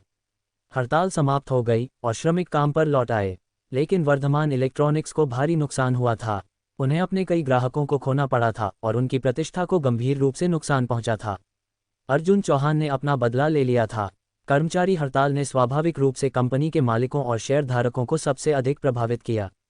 वे बस चकित थे, कंपनी ठीक चल रही थी और अचानक कर्मचारी बिना किसी कारण के हड़ताल पर चले गए। कर्मचारियों ने वेतन वृद्धि और ओवरटाइम घंटों में कमी की मांग की। ये मांगें पहली बार सुनने में उचित लगी, लेकिन करीब से देखने पर उनकी कोई भी मांगी गई वेतन वृद्धि 50% से कम नहीं थी। क्या आपको लगता है कि यह अत्यधिक है? बातचीत करना चाहते हैं? वर्धमान इलेक्ट्रॉनिक्स के कर्मचारियों ने अपने वेतन को दोगुना करने की मांग की। हमारी 50% वृद्धि की मांग अत्यधिक नहीं है ना? अविश्वसनीय रूप से हड़ताली टीमों ने आपस में एक तरह की प्रतियोगिता बना ली। क्या आप 50% मांग रहे हैं तो हम 60% मांगते हैं। आप साप्ताहिक काम के समय में 3 घंटे की कमी मांग रहे हैं। असंभव, हम 5 घंटे की कमी की मांग करते हैं। क्या आप वार्षिक बोनस को 2 महीने के वेतन से कम नहीं होने की मांग करते हैं? धिक्कार है, हमने कम मांगा था, केवल 1 महीना। जल्दी जाओ और बॉस के साथ फिर से बातचीत करो। आप मांग करते हैं कि कंपनी को हर साल यात्रा के लिए कम से कम आधे महीने का सवेतन अवकाश प्रदान करना चाहिए। तो हम संतुष्ट नहीं हैं। हम साल में ऐसे 2 अवकाश की मांग करते हैं। जल्द ही प्रत्येक कारखाना एक उलझा हुआ जाल बन गया और यह अर्जुन चौहान द्वारा श्रमिक कोष फाउंडेशन की स्थापना की घोषणा के बाद का पहला दिन ही था। इस राज्य में हड़ताल का उन्माद अभी शुरू ही हुआ था और यदि यह 1 या 2 दिन और जारी रहता तो महाद्वीप इतिहास की सबसे बड़ी हड़ताल देख सकता था। उन कंपनियों के मालिक भयभीत और क्रोधित दोनों थे। उनकी नज़रों में ये कर्मचारी हड़ताल अंततः वर्धमान इलेक्ट्रॉनिक्स के कारण हुई थी। अगर उन्होंने अर्जुन चौहान को नाराज न किया होता तो अर्जुन ये श्रमिक कोष फाउंडेशन स्थापित नहीं करता और उनके कर्मचारी बिना किसी कारण के हड़ताल पर नहीं जाते। कई कंपनी मालिक गुस्से में वर्धमान इलेक्ट्रॉनिक्स गए, बोर्ड के सदस्यों से स्पष्टीकरण की तलाश में, यहां तक कि यह भी मांग की कि वे तुरंत अर्जुन चौहान से सुलह करें, अन्यथा अदालत में सीधे मुकदमे का सामना करें। पूरा पूंजी बाजार अराजकता में था, लेकिन निश्चित रूप से राज्य बस खड़ा होकर कुछ नहीं कर सकता था, है ना? वर्धमान इलेक्ट्रॉनिक्स के वरिष्ठ अधिकारियों ने तुरंत उन हितधारकों से संपर्क किया जो उन राज्य स्वामित्व वाली संपत्तियों को नियंत्रित करते थे। हालांकि उन्हें एक बहुत ही हताश प्रतिक्रिया मिली, जिसमें कहा गया कि वर्धमान इलेक्ट्रॉनिक्स को इस मामले को ठीक से हल करना होगा और कोई सहायता प्रदान नहीं की जाएगी। सभी तरफ से दबाव में वर्धमान इलेक्ट्रॉनिक्स का बोर्ड आखिरकार टूट गया। कुछ निदेशक भौहें चढ़ाए हुए सम्मेलन कक्ष में बैठे थे। ऐसे लग रहे थे जैसे वे कुछ ही दिनों में वर्षों बूढ़े हो गए हों। अर्जुन चौहान आखिर क्या करने में सक्षम है कि अधिकारी भी उसे संभाल नहीं सकते। मोहनलाल के होंठ कांप रहे थे। उसने अपना दिमाग खंगाला लेकिन समझ नहीं पाया क्या अर्जुन के शीर्ष पर संबंध हैं। लेकिन वह एक भारतीय व्यक्ति है। मैंने एक अफवाह सुनी है कि आर्यन परिवार के सदस्य इसमें शामिल हैं, यशवंत राव ने कहा। बाहरी लोग शायद नहीं जानते होंगे, लेकिन यहाँ काम करने वाले सभी को अच्छी तरह से पता होना चाहिए कि आर्यन परिवार का प्रभाव सार्वजनिक रूप से प्रदर्शित होने वाले से कहीं अधिक है। अब हम क्या करें? क्या हमें वास्तव में अर्जुन चौहान के सामने झुकना होगा? यदि वर्धमान इलेक्ट्रॉनिक्स जीवित रहना चाहता है तो अर्जुन चौहान के सामने झुकने के अलावा कोई और रास्ता नहीं है, यशवंत राव ने आह भरी। अर्जुन चौहान सबसे मुश्किल विरोधी था जिसका उसने कभी सामना किया था और एकमात्र ऐसा व्यक्ति जिसने उसे पूरी तरह से हताश कर दिया था। इस दुनिया में 99% मामले अभी भी पैसे से हल किए जा सकते हैं। यदि इसे हल नहीं किया जा सकता है तो इसका मतलब है कि पर्याप्त पैसा नहीं है। लेकिन यह मामला उस 1% का हिस्सा नहीं है। सभी आंखें एक साथ इंद्रजीत की ओर मुड़ गईं, जो चंद्रिका इलेक्ट्रॉनिक्स के खिलाफ कई योजनाओं के पीछे का दिमाग था। जिसने भी अर्जुन चौहान को उकसाया उसे इसे हल करने की जिम्मेदारी लेनी चाहिए, किसी ने कहा। तुम सब यह मत भूलो कि तुम सब उस समय मेरे दृष्टिकोण से सहमत थे और मैंने जो कुछ भी किया वह कंपनी के लिए था। इंद्रजीत ने घबराकर कहा। तुम अर्जुन चौहान से माफी मांगो या हम तुम्हें तुरंत बोर्ड से निकाल देंगे। मोहनलाल ने उस पल में पुरानी दोस्ती को एक तरफ फेंक दिया। यह मत सोचना कि मेरे पास ऐसा करने की शक्ति नहीं है। इंद्रजीत का शरीर कांप गया। हालांकि वह वर्धमान इलेक्ट्रॉनिक्स का भी एक शेयरधारक था। शेयरधारकों के बीच अंतर बहुत बड़ा था। मोहनलाल की कुल संपत्ति और प्रभाव इंद्रजीत से कहीं अधिक था। ठीक है, मैं जाऊंगा। इस क्षण इंद्रजीत के पास कोई और विकल्प नहीं था। कुछ महीने पहले वह कभी कल्पना भी नहीं कर सकता था कि एक दिन वह इतना विनम्र हो जाएगा, एक भारतीय व्यक्ति से भीख मांगेगा जिसे वह कभी नीचा देखता था। ... जबकि वर्धमान इलेक्ट्रॉनिक्स फ्रैंटिकली व्यस्त था, अर्जुन चौहान अनामिका राठौर के साथ एक वीडियो कॉल में व्यस्त था, जैसे कि भारत में हो रही घटनाओं का उससे कोई लेना देना ही नहीं था। तुम जहां भी जाते हो हमेशा परेशानी खड़ी करते हो। तुम जिस भी जगह जाते हो वहां ऐसी घटना क्यों होती है जिसके बारे में पूरी दुनिया जानती है? अनामिका राठौर ने शिकायत की। यह मेरी गलती नहीं है, ये वर्धमान इलेक्ट्रॉनिक्स ही था जिसने पहले मेरी कंपनी को तोड़फोड़ करना शुरू किया। क्या मुझे बस मार खानी चाहिए और पलटवार नहीं करना चाहिए? अर्जुन चौहान ने कहा, लेकिन ये बहुत बड़ा हो गया है। मैंने भारत में भी यह खबर सुनी है। अकेले कोलोराडो राज्य में 200 से अधिक कंपनियां हड़ताल पर चली गई हैं, कुल 30,000 से अधिक श्रमिक। इसने स्थानीय आर्थिक विकास और सामाजिक स्थिरता को गंभीर रूप से प्रभावित किया है। क्या तुम्हें डर नहीं है कि वे तुम्हारे पीछे पड़ेंगे? अनामिका राठौर ने अपनी चिंता व्यक्त की। सही, अर्जुन चौहान को अचानक ये बात समझ में आई। तार्किक रूप से उसने जो इतना बड़ा गड़बड़ किया था, उसके बावजूद उच्च अधिकारियों का उसे परेशान न करना बेतुका था। क्या वे वास्तव में मुझे बस चीज़ों को गड़बड़ करते हुए देख रहे होंगे? अर्जुन चौहान ने मूल रूप से इस घटना का उपयोग स्थानीय अधिकारियों को अप्रत्यक्ष रूप से हस्तक्षेप करने के लिए मजबूर करने के लिए किया था, जिससे वर्धमान इलेक्ट्रॉनिक्स पर दबाव डाला जा सके। आर्यन, अर्जुन चौहान चिल्लाया। श्रीमान अर्जुन, क्या मैं आपकी किसी बात में सहायता कर सकता हूं? आर्यन ने सम्मानपूर्वक पूछा। वर्धमान इलेक्ट्रॉनिक्स में राज्य स्वामित्व वाली पूंजी है ना? अब जब कंपनी इस स्थिति में है तो उच्च अधिकारियों ने कोई प्रतिक्रिया क्यों नहीं दिखाई है? अर्जुन चौहान को विश्वास था कि आर्यन कुछ जानता होगा। ओह, निश्चिंत रहें श्रीमान अर्जुन, हमने उन्हें पहले ही सूचित कर दिया है।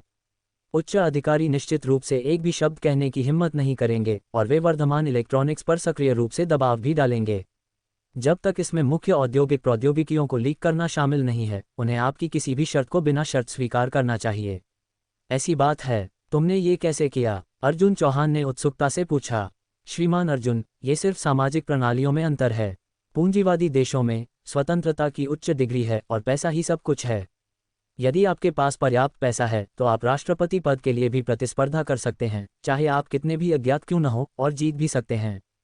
और तुम लोग, हमें देश चलाने में कोई दिलचस्पी नहीं है। आर्यन हंसा। हालांकि अब देश के 50 राज्यों में से 37 राज्यपाल हमारे सिंघानिया परिवार द्वारा पूंजी संचालन का परिणाम हैं। यदि हम चाहें तो हम अगले साल उन राज्यपालों को बदल सकते हैं। इस महाद्वीप में हमारे सिंघानिया परिवार का वचन कानून है। प्रभावशाली, प्रभावशाली। अर्जुन चौहान ताली बजाने से खुद को रोक नहीं पाया। ओह, एक कॉल है। अनामिका राठौर के साथ वीडियो को अस्थायी रूप से डिस्कनेक्ट करते हुए अर्जुन चौहान ने जवाब दिया। नमस्ते, यह अर्जुन चौहान है। अर्जुन, श्रीमान अर्जुन, नमस्ते, मैं इंद्रजीत हूँ। ओह, श्रीमान इंद्रजीत। अर्जुन चौहान ने संतुष्टि से मुस्कुराया। आप एक व्यस्त व्यक्ति हैं, आपको मुझ जैसे एक साधारण भारतीय पर समय बर्बाद करने के लिए क्या लाया है? इंद्रजीत का रंग बदल गया। अर्जुन चौहान का तीखा तरीका बहुत स्पष्ट था। मैं माफ़ी मांगने आया हूँ। इंद्रजीत ने गहरी सांस ली। पिछली बार चंद्रिका इलेक्ट्रॉनिक्स में भारतीय लोगों का अपमान करना मेरी गलती थी और मुझे उन घटिया तरीकों का इस्तेमाल नहीं करना चाहिए था। कृपया, मैं आपकी क्षमा चाहता हूँ। तुम्हें माफ़ कर दूँ। अर्जुन चौहान ने उपहास किया। लगता है श्रीमान इंद्रजीत में ईमानदारी की कमी है। एक साधारण सॉरी के साथ एक फ़ोन कॉल से चीज़ें सुलझ जाएंगी। मुझसे फिर से मिलने आने से पहले अपने दृष्टिकोण पर फिर से विचार करें। अर्जुन चौहान ने फ़ोन झटके से काट दिया। मैं सोच रहा था कि तुम कब तक टिकोगे। तुमने तो मेरे प्रयास करने से पहले ही हार मान ली। श्रीमान अर्जुन, इंद्रजीत यहाँ है। ओह, उसे कैसे पता चला कि मैं इस होटल में रुका हूँ? अर्जुन चौहान ने उत्सुकता से पूछा। आखिरकार इंद्रजीत वर्धमान इलेक्ट्रॉनिक्स का एक शेयरधारक है और इस क्षेत्र में उसका कुछ प्रभाव है। यह आश्चर्य की बात नहीं है कि वह कुछ संपर्कों के माध्यम से आपके होटल चेक इन विवरण का पता लगा सकता है। सच है। अर्जुन चौहान ने सिर हिलाया और टीवी नाटक देखना जारी रखा। क्या वह अपने साथ कुछ लाया है? श्रीमान इंद्रजीत केवल एक सहायक लाए हैं और ऐसा लगता है कि उन्होंने कुछ भी नहीं लाया है। आर्यन ने पूछा। क्या मुझे उसे ऊपर लाना चाहिए? उसे बताओ कि मेरी प्रेमिका का जन्मदिन अगले महीने है। आर्यन चौंक गया, लेकिन एक पल बाद उसके चेहरे पर एक धूर्त मुस्कान दिखाई दी। हे भगवान! अर्जुन चौहान अप्रत्यक्ष रूप से आर्यन की ईमानदारी की मांग कर रहा था। आर्यन ने इंद्रजीत और अर्जुन चौहान के बीच की पिछली शिकायतों के बारे में सुना था। अर्जुन चौहान के स्वभाव को देखते हुए एक साधारण सॉरी से सब कुछ कैसे सुलझ सकता था? वह निश्चित रूप से इंद्रजीत को खून बहाने वाला था। होटल की लॉबी में इंद्रजीत पहले से ही घबराया हुआ था। आज सुबह ही हड़ताल तेज हो गई थी, जिसमें 400 से अधिक व्यवसायों में बड़े पैमाने पर काम बंद हो गया था, यहाँ तक कि अन्य राज्यों में भी फैल गया था। यदि महाराष्ट्र राज्य में ऐसी उथल पुथल थी तो अन्य राज्य कम पर क्यों समझौता करेंगे? महाराष्ट्र के राज्यपाल को भी आज अन्य राज्यपालों से फ़ोन आए थे। यदि इस मुद्दे को तुरंत दबाया नहीं गया तो उसे, महाराष्ट्र के राज्यपाल को, पूरे भारत का खलनायक माना जाएगा। दबाव नीचे की ओर बढ़ता गया, अंततः सीधे इंद्रजीत पर आ गिरा। उसे पहले ही राज्यपाल से चेतावनी मिल चुकी थी। यदि वह 2 दिनों के भीतर अर्जुन चौहान की क्षमा प्राप्त नहीं कर पाता तो उस पर देशद्रोह का आरोप भी लग सकता था, जिसमें 50 साल से अधिक की जेल की संभावित सजा का सामना करना पड़ सकता था। उसकी उम्र में 50 साल की सजा लगभग मौत की सजा से अलग नहीं थी। विशाल संपत्ति और कई प्रेमियों के साथ वह अपने शेष वर्षों को जेल में बिताने के लिए खुद को कैसे इस्तीफा दे सकता था। इंद्रजीत अभी भी बिस्तर पर एक प्रेमी को गले लगाए हुए था। उसे एक फोन आया और उसने तुरंत उस होटल की ओर दौड़ लगाई जहां अर्जुन चौहान रुका हुआ था, बिना भोजन के लिए भी समय निकाले। लॉबी में आर्यन को देखकर इंद्रजीत एक आज्ञाकारी कुत्ते की तरह तेजी से उसके पास आया, यह अच्छी तरह से जानते हुए कि उसके सामने वाला व्यक्ति सिंघानिया परिवार का वंशज था। यदि वह अर्जुन चौहान को नाराज नहीं कर सकता था तो वह इस व्यक्ति को भी नाराज नहीं कर सकता था। श्रीमान आर्यन, श्रीमान अर्जुन ने क्या कहा? क्या वह मुझसे मिलेंगे? मैं आज ईमानदारी से माफ़ी मांगने के इरादे से आया हूं, इंद्रजीत ने जोश से कहा। श्रीमान अर्जुन ने मुझे आपको एक संदेश देने के लिए कहा है, आर्यन ने ठंडे स्वर में कहा। कृपया बताएं, श्रीमान आर्यन। श्रीमान अर्जुन ने कहा कि उनकी प्रेमिका का जन्मदिन अगले महीने है। वह। इंद्रजीत का भाव लगभग आर्यन के समान था जब उसने ये टिप्पणी सुनी। श्रीमान आर्यन, इसका क्या मतलब है? क्या आप कृपया स्पष्ट कर सकते हैं? आर्यन ने उपहास किया। यदि इंद्रजीत उस संदेश को भी नहीं समझ सकता था तो वह शायद ही खुश कर पाता और बस अपना जीवन जेल में बिताने की तैयारी करता। आर्या रॉय, तुम हमेशा से तेज दिमाग वाली रही हो और तुमने भारत में पढ़ाई की है। उसके बयान का वास्तव में क्या मतलब है? इंद्रजीत अपनी महिला सचिव की ओर मुड़ा। श्रीमान इंद्रजीत, इसका मतलब स्पष्ट है। आप पर्याप्त ईमानदारी नहीं लाए। सचिव ने बिना किसी हिचकिचाहट के कहा। मैं पूरी ईमानदारी के साथ आया हूँ। इंद्रजीत का दिमाग एक ही ट्रैक पर अटका हुआ था। उसने सोचा कि अर्जुन चौहान जिस ईमानदारी की बात कर रहा था वह केवल शाब्दिक ईमानदारी थी। मैंने भारत में 5 साल बिताए और कई भारतीयों के साथ बातचीत की। उनकी भाषा प्रणाली में बहुत कुछ निहित है। आपको ये बताना कि उसकी प्रेमिका का जन्मदिन अगले महीने है, इसका मतलब है कि आपको माफ़ी के तौर पर एक बड़ा उपहार लाना चाहिए। यही वह ईमानदारी है जिसकी वह मांग कर रहा है। ये लालची भारतीय। इंद्रजीत ने अपने दांत पीसे। एक उपहार, तुम कहते हो? बहुत अच्छा, मैं एक दूंगा। आखिरकार इंद्रजीत एक अरब अमेरिकी डॉलर से अधिक की संपत्ति वाला अरबपति था और एक उपहार देना उसके लिए अभी भी प्रबंधनीय था। क्या मैंने अभी एक नई कार नहीं खरीदी? उसे यहाँ लाओ, इंद्रजीत ने दर्द भरे चेहरे के साथ कहा।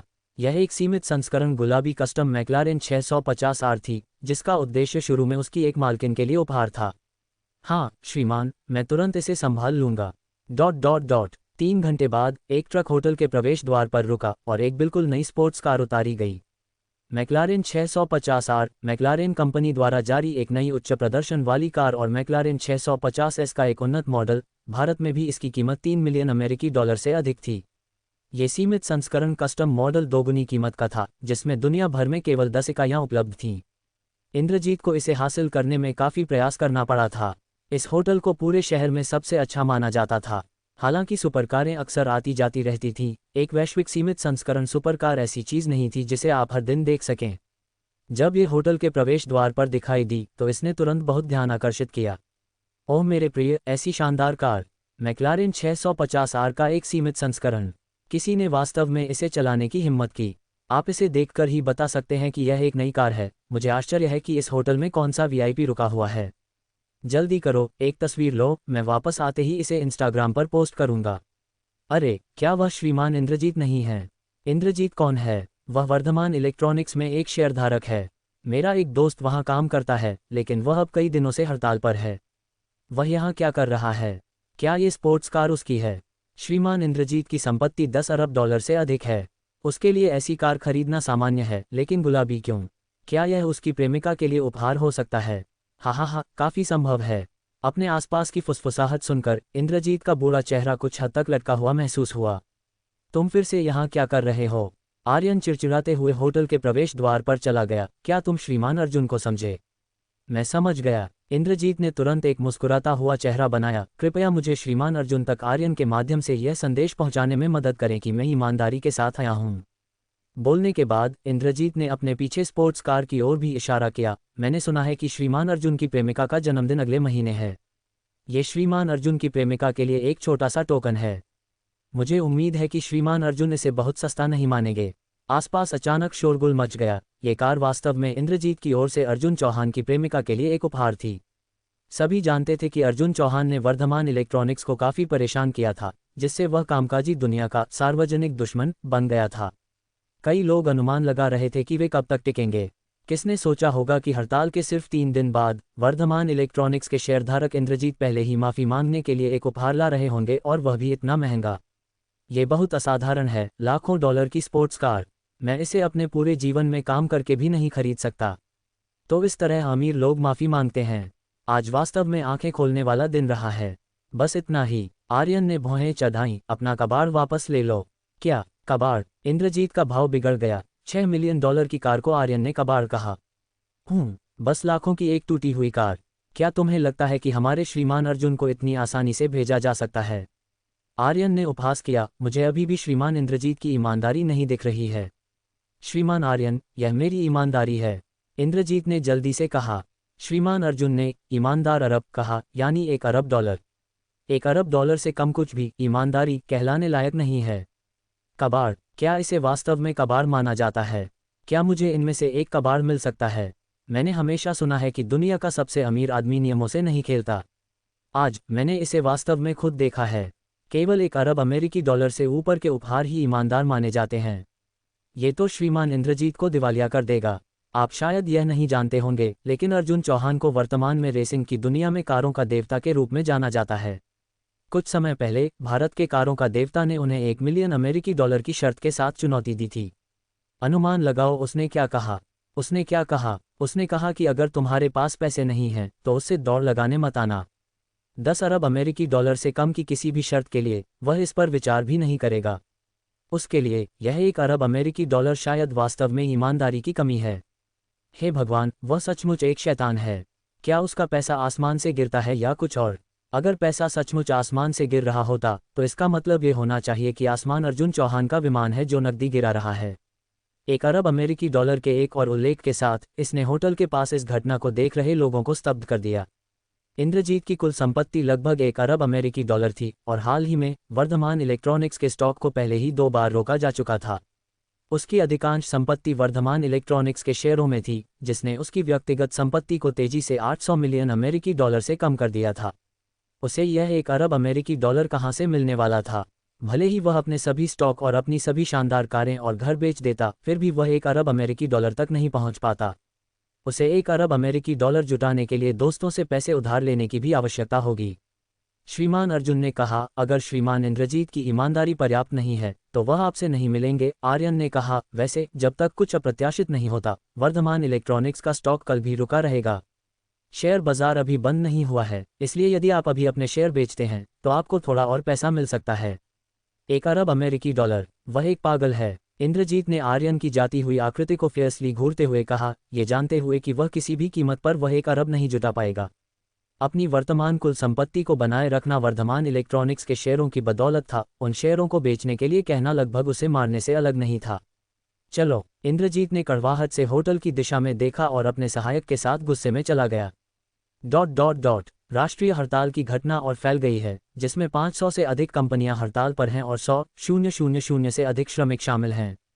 वर्धमान इलेक्ट्रॉनिक्स का स्टॉक बाजार खुलते ही गिर गया, जो अपने मूल मूल्य के 70% से भी कम हो गया। अर्जुन चौहान ने श्रमिक कोष फाउंडेशन में अतिरिक्त निवेश की घोषणा की। अगली सुबह ये तीनों खबरें भारत महाद्वीप में एक बम की तरह फट गईं। अर्जुन चौहान ने वास्तव में श्रमिक कोष फाउंडेशन के लिए धन बढ़ा दिया था। क्या वह भारत के पूरे कार्यबल को हड़ताल पर भेजना चाहता था? इंद्रजीत, तुम कमीने, तुमने क्या किया है? मुश्किल से जागा हुआ इंद्रजीत को एक गुमनाम कॉल आया। तुम कौन होते हो मुझसे ऐसे बात करने वाले? इंद्रजीत ने असंतुष्ट होकर जवाब दिया, अभी भी अर्जुन चौहान के साथ कल की मुलाकात से उबर नहीं पाया था। मैं लीजा हेबर्ट हूँ, अभी भी नींद में। इंद्रजीत अचानक पूरी तरह से जाग गया। राज्यपाल, तुम मूर्ख, मैंने तुमसे अर्जुन चौहान से माफ़ी मांगने के लिए कहा था, उसे और भड़काने के लिए नहीं। तुमने क्या किया है? उसने अभी अभी श्रमिक कोष फाउंडेशन के लिए धन 2 गुना कर दिया है। क्या? इंद्रजीत डर से पीला पड़ गया। क्या तुम्हें अभी भी सोने का मन कर रहा है? हेबर्ट ने ठंडे स्वर में कहा, उपहास करते हुए। ठीक है, सोते रहो। अगर मुझे आज रात तक अर्जुन चौहान उस शापित कोष को रद्द करते हुए नहीं दिखता तो जेल के लिए तैयार रहो। ये खत्म हो गया। इंद्रजीत तुरंत पूरी तरह से जाग गया।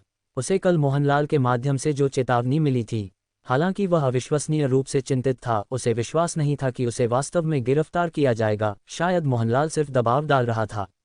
इसलिए उसने कल परेशान होने के बाद जाने की हिम्मत की। लेकिन आज ये राज्यपाल स्वयं था जिसने फ़ोन किया था। यदि वह वास्तव में आज अर्जुन चौहान को संतुष्ट नहीं कर पाता तो उसे इसमें कोई संदेह नहीं था कि उसे आज रात जेल भेज दिया जाएगा। अगर उसे पता होता कि टिप्पणी धमकी नहीं थी तो वह अर्जुन चौहान से माफ़ी मांगता, भले ही उसे कल रात भर बिना सोए जमीन पर घुटने टेकने पड़ते। सही, पैसा। इस क्षण इंद्रजीत को अब पैसे की परवाह नहीं थी। यदि उसे 50 साल के लिए कैद किया जाना था तो अधिक पैसे का क्या उपयोग होगा। उसने तुरंत अपना स्टॉक खाता खोला, लेकिन हरे रंग ने उसे तुरंत निराशा में डुबो दिया। यदि उसने कल आर्यन की बात सुनी होती और अपने स्टॉक और शानदार घर और कारें बेच दी होती तो वह मुश्किल से 900 मिलियन अमेरिकी डॉलर या उससे भी अधिक जुटा पाता। अपने संबंधों के आधार पर कुछ उधार लिए गए पैसे के साथ वह 1 अरब तक पहुंच सकता था। लेकिन आज सुबह स्टॉक में चट्टान जैसी गिरावट ने उसकी व्यक्तिगत संपत्ति से लगभग 100 मिलियन काट दिए थे। सिर्फ एक रात में उसने पूरे 100 मिलियन अमेरिकी डॉलर खो दिए थे। अब उसे 1 अरब बनाने के लिए 200 मिलियन अमेरिकी डॉलर उधार लेने की आवश्यकता थी। इंद्रजीत ने फ्रैंटिकली विभिन्न बैंकों को फ़ोन करना शुरू कर दिया, ऋण सुरक्षित करने की उम्मीद में। अपने गौरवशाली दिनों में बैंक प्रबंधक उससे पैसे जमा करने की भीख मांगते थे, यहाँ तक कि छुट्टियों के दौरान उससे मिलने के लिए महंगे उपहार भी लाते थे। लेकिन अब वह सभी बैंकों में एक अवांछित व्यक्ति बन गया था। हालांकि वे इंद्रजीत के अर्जुन चौहान के साथ मुद्दों से अनजान थे, वर्धमान इलेक्ट्रॉनिक्स की स्थिति को देखते हुए अधिकांश ने मान लिया कि यह नीचे जा रहा था। इंद्रजीत को पैसे उधार देना एक निश्चित नुकसान जैसा लग रहा था। कौन उसे पैसे उधार देने की हिम्मत करेगा। कोई विकल्प न होने पर उसने अपनी उम्मीदें वर्धमान इलेक्ट्रॉनिक्स के अन्य शेयरधारकों पर रखीं। तुम हमें इस स्थिति में लाए और अभी भी पैसे उधार लेने का चेहरा है, चले जाओ। हालांकि चंद्रिका इलेक्ट्रॉनिक्स की घटना में सभी शामिल थे, उन शेयरधारकों की नज़रों में इंद्रजीत मुख्य अपराधी था। उन्हें भी हाल ही में भारी नुकसान हुआ था। एक आदमी को नीचे न गिराना पहले से ही दयालु था, वे उसे पैसे कैसे उधार दे सकते थे। हताशा में इंद्रजीत ने ऑनलाइन ऋण देने वाली संस्थाओं की तलाश शुरू कर दी, लेकिन ये ऋणदाता बहुत अधिक ब्याज दर वसूलते थे। सबसे महत्वपूर्ण बात, उसे ऐसी संस्था कहाँ मिलेगी जो उसे 200 मिलियन अमेरिकी डॉलर उधार दे सके। इंद्रजीत, जैसे उसने अपनी आत्मा खो दी हो, कंप्यूटर के सामने खाली बैठा था। क्या आपको अभी भी पैसे की ज़रूरत है? हम आपकी तत्काल ज़रूरतों को पूरा कर सकते हैं। ऋण पर कोई सीमा नहीं है, बस आवेदन करने के लिए एक समझौते पर हस्ताक्षर करें। इंद्रजीत के कंप्यूटर पर एक विज्ञापन दिखाई दिया, जिससे उसकी आंखों में अचानक आशा की एक किरण जगी। उसने अपनी व्यक्तिगत जानकारी दर्ज करने की कोशिश की। एक मूल्यांकन के बाद उसे वास्तव में 200 मिलियन अमेरिकी डॉलर के ऋण के लिए मंजूरी मिल गई। समझौता सरल था, यदि वह पैसे चुका नहीं पाता तो वह श्रम के माध्यम से चुकाएगा। अपनी हताश स्थिति में इंद्रजीत ने जल्दबाजी में देखा और तुरंत पैसे के लिए आवेदन किया। आश्चर्यजनक रूप से मंच के पास कुछ अज्ञात समर्थन था। सिर्फ 10 मिनट के भीतर 200 मिलियन अमेरिकी डॉलर वास्तव में उसके खाते में जमा हो गए थे। इंद्रजीत को ऐसा लगा जैसे उसका पुनर्जन्म हो गया हो। उसने तुरंत अपने सभी स्टॉक बेच दिए और अपने घर और कार को गिरवी रख दिया ताकि अंततः 1 अरब अमेरिकी डॉलर नकद जुटा सके। वह नकदी वाले बैंक कार्ड के साथ अर्जुन चौहान के होटल की ओर भागा। फिर से आ गए, क्या तुम पर्याप्त ईमानदारी लाए? आर्यन ने इंद्रजीत को उपहासपूर्वक देखा। मैं पर्याप्त लाया हूँ। इंद्रजीत ने दोनों हाथों से कार्ड सौंप दिया। इस कार्ड में मेरी ईमानदारी है, ये श्रीमान अर्जुन की प्रेमिका के जन्मदिन के उपहार के लिए है। मुझे उम्मीद है कि श्रीमान अर्जुन मुझसे मिलेंगे। तुम यहीं इंतजार करो। आर्यन ने लापरवाही से कार्ड ले लिया। उसके लिए 1 अरब अमेरिकी डॉलर बस एक और संख्या थी। कुछ मिनट बाद अर्जुन चौहान पजामा पहने हुए लिफ्ट से बाहर निकला। श्रीमान अर्जुन, आप अंततः मुझसे मिलने के लिए सहमत हो गए। इंद्रजीत लगभग आंसुओं से भर गया था। ओह, अर्जुन चौहान ने व्यंग्यात्मक रूप से कहा, श्रीमान इंद्रजीत, आप वास्तव में बहुत दयालु हैं। मेरी प्रेमिका के जन्मदिन के लिए यह महंगा था। अगर निगाहें मार सकती तो इंद्रजीत ने अर्जुन चौहान को 1000 बार मार डाला होता। ये सिर्फ उसके लिए महंगा नहीं था, ये दिवालियापन था। फिर भी अर्जुन चौहान यहाँ अभिनय कर रहा था। जानबूझकर इंद्रजीत के सामने अर्जुन चौहान ने कार्ड को अपने बाथरोब की जेब में डाल दिया। श्रीमान इंद्रजीत, यह अच्छा है कि पैसा आ गया, लेकिन आप यहाँ किस तरह के लोगों को ला रहे हैं? इंद्रजीत लगभग एक मुंह पुराना खून थूकते हुए बोला, तुम्हारे कहने का क्या मतलब है? जब तक पैसा है कोई भी आ सकता है। इंद्रजीत ने अर्जुन चौहान से मिलने के लिए, उसकी क्षमा याचना करने के लिए, 1 अरब डॉलर जुटाने के लिए सूदखोरों से भी उधार लिया था। चूंकि उपहार आ गया है, मैं श्रीमान इंद्रजीत को और नहीं रोकूंगा। मैं अपनी प्रेमिका की ओर से आपको धन्यवाद देता हूँ। ये कहकर अर्जुन चौहान मुड़ा और जाने के लिए बढ़ा। धड़ाम, इंद्रजीत घुटनों के बल गिर पड़ा। श्रीमान अर्जुन, कृपया मुझे जाने दें। यदि आप आज उस श्रमिक कोष फाउंडेशन को बंद नहीं करते हैं तो मैं देशद्रोह के आरोप में जेल चला जाऊंगा। क्या यह इतना गंभीर है? अर्जुन चौहान ने अतिशयोक्तिपूर्ण ढंग से कहा, लेकिन इसका मुझसे क्या लेना देना है? बेशक करता है। इंद्रजीत लगभग अर्जुन चौहान की जांघों से चिपक गया। श्रीमान अर्जुन, कृपया मुझे जाने दें। मैं चंद्रिका इलेक्ट्रॉनिक्स के खिलाफ अब कुछ भी करने की हिम्मत नहीं करता। मैंने पहले ही अपने सभी शेयर बेच दिए हैं। मेरे पास अब चंद्रिका इलेक्ट्रॉनिक्स को निशाना बनाने की क्षमता नहीं है, और मैंने $200 मिलियन के ऋण पर भी हस्ताक्षर कर दिए हैं। मैं वास्तव में जानता हूं कि मैं गलत था। $200 मिलियन का ऋण? क्या आप इसकी बात कर रहे हैं? अर्जुन चौहान के मुंह पर हल्की मुस्कान आई। उसने आर्यन को अपनी आंखों से इशारा किया। आर्यन आगे बढ़ा और उसके सामने एक दस्तावेज रखा। आर्यन ने अपने सामने दस्तावेज देखा। ये वास्तव में उसका ऋण समझौता था, उसके अपने हस्ताक्षर के साथ, वह समझौता जिसके तहत उसने उस ऑनलाइन संगठन से $200 मिलियन उधार लिए थे। ये चीज़ आपके हाथों में कैसे है? इंद्रजीत भयभीत था। ओह, वह संगठन बस मेरा ही है। क्या संयोग है, ये कहना ही होगा। श्रीमान इंद्रजीत, हम वास्तव में भाग्यशाली हैं। केवल एक मूर्ख ही तुम्हारे साथ भाग्यशाली होना चाहेगा। इंद्रजीत के मन में अचानक एक भयानक अनुमान आया। धमकियां मिलने से लेकर उसके पैसे उधार लेने तक, ऐसा लग रहा था कि एक हाथ पर्दे के पीछे से सब कुछ आगे बढ़ा रहा था, अंततः इंद्रजीत को अज्ञात खाई में धकेल रहा था। तुमने मेरे खिलाफ साजिश रची। इंद्रजीत का चेहरा गुस्से और निराशा से बिगड़ गया। तुम्हारे खिलाफ साजिश? तुम्हें लगता है कि तुम इसके लायक हो? अर्जुन चौहान ने पलटवार किया। ये कैसे संभव है कि जैसे ही मुझे पैसे की जरूरत पड़ी, तुम्हारी ऋण देने वाली कंपनी बस दिखाई दी? ये सब तुम्हारा ही किया धरा होगा। धिक्कार है, मैं बस बहुत अमीर हूँ। पैसा मेरा है, तुम्हें क्या परवाह कि मैं इसका उपयोग किस लिए करता हूँ? इसके अलावा, क्या मैंने तुम्हें पैसे उधार लेने के लिए मजबूर किया?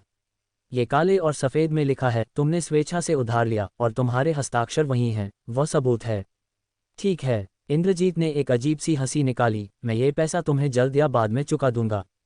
हालांकि इंद्रजीत के पास अब कुछ भी नहीं था, उसके पास अभी भी उसकी क्षमताएं थीं। 2 अरब का कर्ज ऐसा कुछ नहीं था जिसे वह चुका नहीं सकता था, बशर्ते उसके पास पर्याप्त समय हो। मुझे खेद है श्रीमान इंद्रजीत, मुझे आपसे ये पैसा अभी कंपनी को वापस करने की आवश्यकता है। क्या आप मजाक कर रहे हैं? उधार देने के तुरंत बाद कौन पैसे वापस मांगता है? यह अनुबंध में नहीं लिखा है। श्रीमान इंद्रजीत, कृपया अनुबंध में अंतिम पंक्ति को ध्यान से देखें। छोटे अक्षर? कौन से छोटे अक्षर? इंद्रजीत अचानक घबरा गया क्योंकि उसने दस्तावेज की बारीकी से जांच की और वास्तव में उसने अंत में एक पंक्ति देखी। अंतिम व्याख्या अधिकार मंच के हैं। पंक्ति अत्यंत धुंधले, छोटे फॉन्ट में थी। ये सावधानीपूर्वक जांच किए बिना लगभग अदृश्य थी। तुम मेरे खिलाफ साजिश रच रहे हो, इंद्रजीत ने गुस्से में अर्जुन चौहान को घूरते हुए कहा। ये सब काले और सफ़ेद में लिखा है श्रीमान इंद्रजीत। आप वास्तव में लापरवाह थे। क्या होगा अगर किसी ने आपके कर्ज के भुगतान के रूप में आपकी जान मांगी होती? आपने अपनी जान भी गंवा दी होती, है ना? अर्जुन चौहान ने मुस्कुराते हुए कहा।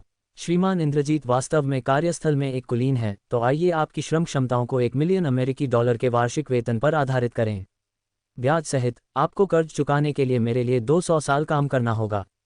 बेशक, यदि श्रीमान इंद्रजीत $200 मिलियन और उसके साथ ब्याज पहले उत्पन्न करने में सफल होते हैं, तो हम अपने श्रम संबंध को पहले समाप्त कर सकते हैं।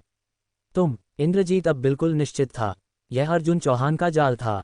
वास्तव में वह बिल्कुल भी गलत नहीं था। ये तथाकथित ऋण देने वाला मंच अर्जुन चौहान के अनुरोध पर किसी ने जल्दबाजी में अधिग्रहित किया था। अर्जुन चौहान की वर्तमान कंप्यूटर तकनीक के साथ, जो उसने आयरन मैन से विरासत में मिली थी, किसी के कंप्यूटर में हैकिंग करना बहुत आसान था।